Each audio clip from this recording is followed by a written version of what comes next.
Hello friends. अगर आप depressed feel कर रहे हैं, बहुत ज़्यादा ओवरथिंकिंग कर रहे हैं या बहुत स्ट्रेस्ड महसूस कर रहे हैं, तो समझ लीजिए कि आपके अंदर सेरोटोनिन की कमी आ चुकी है। और अगर आप किसी भी तरह के मानसिक तनाव या मानसिक बीमारी से ग्रस्त होते हैं, डॉक्टर के पास जाते हैं, तो डॉक्टर्स आपको कुछ मेडिसिन प्रिस्क्राइब करते हैं जिनको हम एंटी डिप्रेसेंट्स कहते हैं। और ये एंटी डिप्रेसेंट्स को अगर आप गूगल पे जाके सर्च करेंगे, चेक करेंगे, तो आपको समझ में आएगा कि कहीं ना कहीं आपके अंदर सेरोटोनिन की जो कमी आई है उसकी पूर्ति करने की कोशिश चल रही है। हाय, मेरा नाम है विनय शर्मा। मैं एक NLP coach, cognitive behaviour therapist और साइकोथेरेपिस्ट हूँ। और आज के इस वीडियो में मैं आपको बताने वाला हूँ किस तरह से हम अपने अंदर सेरोटोनिन की आई हुई कमी की पूर्ति कर सकते हैं और अपने आप को एक बार फिर मानसिक रूप से पूरी तरीके से स्वस्थ कर सकते हैं, वो भी बिना दवाइयों के। तो सबसे पहले आप जरूर जानना चाहेंगे कि ये सेरोटोनिन क्या है, ये कैसे काम करती है और इसकी शरीर में कमी आने के कारण हमें क्या क्या प्रॉब्लम्स आ सकती हैं। इस बात को समझने के लिए मैं आपको एक मूवी के बारे में याद दिलाना चाहूंगा, लगे रहो मुन्ना भाई। याद है कि मेरे दिमाग में कुछ केमिकल लोचा आ गया है और इसकी वजह से मेरे अंदर स्प्लिट पर्सनालिटी डिसऑर्डर या कोई और डिसऑर्डर आ गया है। जी हाँ, केमिकल लोचा, यानी कि केमिकल्स के प्रोपोर्शन का बढ़ना या घटना। ऐसे ही सेरोटोनिन भी एक ऐसा केमिकल है जो हमारा ब्रेन प्रोड्यूस करता है और मेडिकल टर्मिनोलॉजी में हम कह सकते हैं कि एक न्यूरोट्रांसमीटर है जिसका काम है एक ब्रेन सेल से दूसरे ब्रेन सेल तक मैसेज ले जाना, यानी न्यूरॉन्स के बीच में बातचीत कराना, कम्युनिकेशन करना। और इसीलिए सेरोटोनिन की कमी आते ही इंसान की बॉडी में बहुत सारी प्रॉब्लम्स आने लग जाती हैं। वो स्ट्रेस्ड, डिप्रेस्ड फील करने लग जाता है, कई तरह के डिसऑर्डर्स से ग्रस्त हो जाता है, जैसे कि ऑब्सेसिव कंपल्सिव डिसऑर्डर, स्किज़ोफ्रेनिया, कई बार पैनिक अटैक्स आने लग जाते हैं। और इन सब चीजों के पीछे यही न्यूरोट्रांसमीटर है। ऑफ कोर्स अब आपके दिमाग में यही सवाल आ रहा होगा कि आखिर ये सेरोटोनिन की कमी हमारे अंदर आती क्यों है। इसके पीछे कई कारण हैं। कंटिन्यूअसली स्ट्रेस में रहना, पुअर डाइट, कई बार हम सनलाइट नहीं लेते हैं, हमारा पाचन तंत्र सही ढंग से काम नहीं कर रहा होता है, कुछ लोग बहुत ज्यादा ड्रग्स, स्मोकिंग या लिकर का प्रयोग करते हैं और उसकी वजह से वो अपने आप को एक हाई स्टेट में लेके जाना चाहते हैं, लेकिन जब उस ड्रग्स की आदत पड़ जाती है तो लो फीलिंग आने लग जाती है। उसके कारण भी सेरोटोनिन की डिस्टरबेंस आ जाती है। और इसके अलावा आपके डाइजेस्टिव इश्यूज भी इसके कारण हो सकते हैं। इन सब कारणों से हमारे अंदर सेरोटोनिन की कमी आने लग जाती है और उसके बाद हम कहीं ना कहीं अच्छा फील करना बंद कर देते हैं। हमें ऐसा लगता है कि हम कंटिन्यूअसली तनाव में हैं, कुछ अच्छा महसूस नहीं हो रहा और कोई भी काम करने में मन नहीं लग रहा।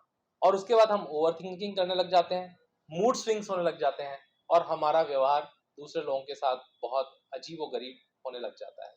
तो आज के इस वीडियो में मैं आपको बताने वाला हूं कि सेरोटोनिन के लेवल को हम कैसे मेंटेन कर सकते हैं, हमारे लाइफस्टाइल में वो कौन से बदलाव करने की जरूरत है। इसके अलावा नॉन मेडिकेटिव वे, यानी कि अगर हम बिना दवाइयों के अपने सेरोटोनिन के लेवल को मेंटेन करके अपने आप को मानसिक रूप से स्वस्थ रखना चाहते हैं, तो हमें क्या करना चाहिए और कौन सी थेरेपीज इसमें हमारी मदद कर सकती हैं। सबसे पहली चीज और सबसे इंपॉर्टेंट, फिजिकल एक्सरसाइजेस। अगर आप नियमित रूप से जिम जाते हैं, योगा करते हैं, व्यायाम करते हैं और कम से कम आधा से 1 घंटा अपने शरीर को देते हैं, तो इससे हमारे अंदर सेरोटोनिन की मात्रा बनी रहती है। ये हमारे को खुश भी महसूस कराता है और साथ ही सेरोटोनिन के लेवल को कंट्रोल करने में भी हमारी मदद करता है। ये अच्छा है क्योंकि कहते हैं नाम कि पहला सुख निरोगी काया। अगर आप अपने स्वास्थ्य का ध्यान रखते हैं, अपने शरीर का ध्यान रखते हैं और कंटिन्यूअसली उसको मेंटेन करने के लिए व्यायाम करते हैं, तो आपको ना सिर्फ स्वास्थ्य में शरीर को बल्कि आपके मानसिक स्वास्थ्य को भी इसका लाभ मिलता है। दूसरा इंपॉर्टेंट एस्पेक्ट है हमारी डाइट। और खास तौर पे अगर हम अपने डाइट का ध्यान रखते हैं और ऐसी डाइट का प्रयोग करते हैं जो कि हमें मदर नेचर या मदर अर्थ ने दी है। अगर हम नेचर के नजदीक रहते हैं और ज्यादा हेल्दी और हाइजीनिक फूड खाते हैं, फास्ट फूड से दूर रहते हैं और अपने न्यूट्रिशन का बराबर ध्यान रखते हैं और ज्यादा फल सब्जियों का प्रयोग रॉ फॉर्म में करते हैं, तो इससे भी हमारे सेरोटोनिन के लेवल को मेंटेन करने में बहुत मदद मिलती है। तीसरी बहुत इंपॉर्टेंट चीज जो आपको मदद कर सकती है अपने सेरोटोनिन के लेवल को कंट्रोल करने में, वो है ब्रीदिंग और मेडिटेशन। याद है ना, प्राणायाम। जो प्राणायाम हम करते हैं उससे हम अपने शरीर के अंदर ऑक्सीजन के आने वाली कमी की पूर्ति करते हैं। इसीलिए हमें डीप ब्रीदिंग करनी चाहिए, प्राणायाम करना चाहिए और इससे भी हमें बहुत फायदा होता है। इसके साथ ही अगर आपकी जिंदगी में किसी ना किसी कारण से नियमित रूप से तनाव रहता है और आप मेडिटेशन का सहारा लेते हैं, नियमित रूप से मेडिटेशन करते हैं, अपना ध्यान करने के दौरान अपने मन को शांत करते हैं और साथ में पॉजिटिव एफर्मेशन देते हैं, तो इससे भी आपको बहुत संबल मिलेगा। चौथा, पॉजिटिव माइंडसेट। अब ये बहुत साधारण शब्द है जो सब लोग जानते हैं, हमें पॉजिटिव सोचना चाहिए, हमें पॉजिटिव बोलना चाहिए, लेकिन ये पॉजिटिव बोलना और सोचना एक्चुअल में होता क्या है, इसको समझते हैं। एफर्मेशन यानी ऐसी कोई भी बात जिसको हम दो तरीके से बोल सकते हैं, एक नकारात्मक और एक सकारात्मक तरीके से। नकारात्मक तरीका यह है कि मैं कहता हूं कि मैं तनाव नहीं चाहता, और इसकी जगह इसका सकारात्मक तरीका है, मैं कहता हूं कि मैं हमेशा खुश रहना चाहता हूं। तो इसीलिए हमारे वाक्यों के प्रयोग में, हमारे कम्युनिकेशन में, वो चाहे हम खुद के साथ कर रहे हो, यानी कि जब हम खुद से बातचीत करते हैं उस समय, या हम दूसरों के साथ कर रहे हैं, हमें पॉजिटिव स्टेटमेंट्स का, पॉजिटिव एफर्मेशंस का प्रयोग करना चाहिए। और अपने जिंदगी में हमेशा इस बात का विश्वास रखना चाहिए कि आपकी जिंदगी खुशहाल रहने के लिए ही बनी हुई है।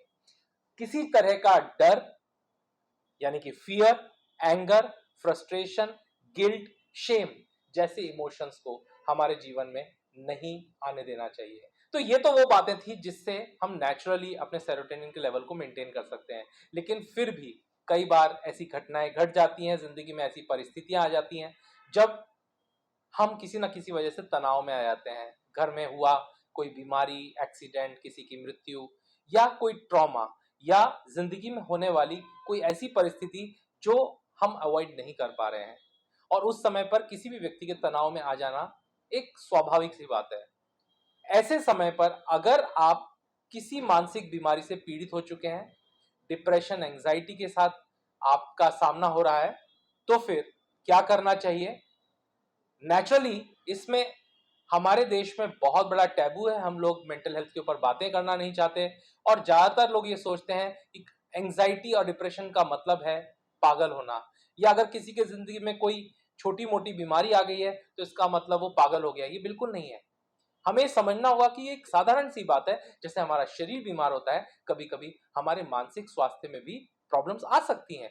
तो इसको हमें स्वाभाविक रूप से लेकर डॉक्टर्स का, कंसल्टेंट्स का मदद लेना चाहिए। लेकिन दवाइयों के साथ साथ, क्योंकि दवाइयों का एक सीमित प्रयोग है, जिन कारणों से आपके जीवन में ये एंजाइटी, डिप्रेशन या सेरोटोनिन की कमी आई है, जब तक आप उन कारणों को अपने जीवन में से खत्म नहीं करेंगे, आप चाहे कितनी भी दवाइयां ले लें, वो आपको ज्यादा फायदा नहीं करेगी। लेकिन बड़े ही मैजिकल ढंग से अगर आप सीधे उसके रूट कॉज के ऊपर काम करना शुरू करेंगे, तो निश्चित रूप से आप बहुत जल्दी रिकवर कर जाएंगे। और ये मैंने अपने जीवन में हजारों प्रयोगों में किया है। ऐसी बीमारियां जो मानसिक रूप से लाइलाज मानी जाती है, उनके अंदर बहुत बड़ा परिवर्तन मैंने होते हुए देखा है, सिर्फ अपने हार्मोनल डिस्टरबेंस को वापस नॉर्मलाइज करके। और उसके पीछे सिर्फ हमारा अप्रोच ये रहता है कि जिन कारणों से ये डिस्टरबेंस हुआ है, जो हार्मोन्स या न्यूरोट्रांसमीटर्स का जो डिस्टरबेंस हमारे सिंपैथेटिक और पैरासिम्पैथेटिक सिस्टम में, हमारे नर्वस सिस्टम में हुआ है, उसका हम किस तरह के से वापस उसको बैलेंस में लेके आए। उसके लिए बहुत सारी थेरेपीज हैं, जैसे कि neuro linguistic programming, cognitive behaviour therapy, ERP, और भी बहुत सारी मोडालिटीज है जिसका प्रयोग हम और हमारे थेरेपिस्ट करते हैं। और ये साइकोथेरेपिस्ट सीधे तरीके से आपसे बातचीत करते हैं, बिना किसी मशीन, बिना किसी दवाइयां या किसी भी एक्सटर्नल केमिकल्स या खान पान में कोई बदलाव किए ही हम स्वाभाविक रूप से अपने मेंटल कैपेसिटीज को ही वापस रिकैलिब्रेट करके, जिसे हम कह सकते हैं कि नए न्यूरल पाथवेज बना के, नए कॉन्फ़िगरेशन और रिकैलिब्रेशन करके, जिस तरह से वापस अपने मेंटल स्टेट को नॉर्मल स्टेट में लेके आते हैं, ये बहुत बहुत इफेक्टिव है। और अगर आप इसके बारे में और ज़्यादा जानना चाहते हैं तो आप मेरे चैनल को सब्सक्राइब कीजिए, और इस पे ऐसे बहुत सारे वीडियोस हैं जिसमें आप समझ पाएंगे कि किस तरह से कुछ छोटे छोटे बदलाव हमारे जीवन में करने हैं, उससे हम बड़ी बड़ी बीमारियों से बच सकते हैं। और याद रखिएगा, मानसिक स्वास्थ्य सिर्फ आपके मस्तिष्क पर नहीं, बल्कि आपके पूरे शरीर पर असर डालता है। एक व्यक्ति जो तनाव में रहता है वो न सिर्फ अपने मानसिक स्वास्थ्य को खराब करता है, पर साइकोसोमैटिक सिंड्रोम के कारण धीरे धीरे उसके शरीरों में भी कई बीमारियां आने लग जाती हैं। जैसे सामान्य रूप से उसका पाचन खराब रहने लग जाता है, वो हार्ट पैल्पिटेशन, हार्ट डिजीजेस और कई तरह के ऑटो इम्यून डिसऑर्डर से भी ग्रस्त होने लग जाता है। इसलिए हमारा सबसे इंपॉर्टेंट पार्ट है, body is just an instrument of the mind. तो इसलिए हमारे को अपनी मन स्थिति को हमेशा कंट्रोल में रखना चाहिए। अगर आप भी किसी ऐसी प्रॉब्लम से ग्रस्त हैं और आपको मदद की जरूरत है, नीचे दिए गए नंबर्स पे आप हमारे थेरेपिस्ट से संपर्क कर सकते हैं। साथ में कमेंट बॉक्स में आप हमारे को लिखकर बता सकते हैं आप किस प्रॉब्लम से जूझ रहे हैं और आप क्या सवाल हमसे पूछना चाहते हैं। अगर वीडियो अच्छा लगे तो लाइक कीजिए, शेयर कीजिए। कोई ऐसे व्यक्ति को आप जानते हैं जिसको मदद की जरूरत है, उसके साथ उसको इस बारे में जरूर बताइए।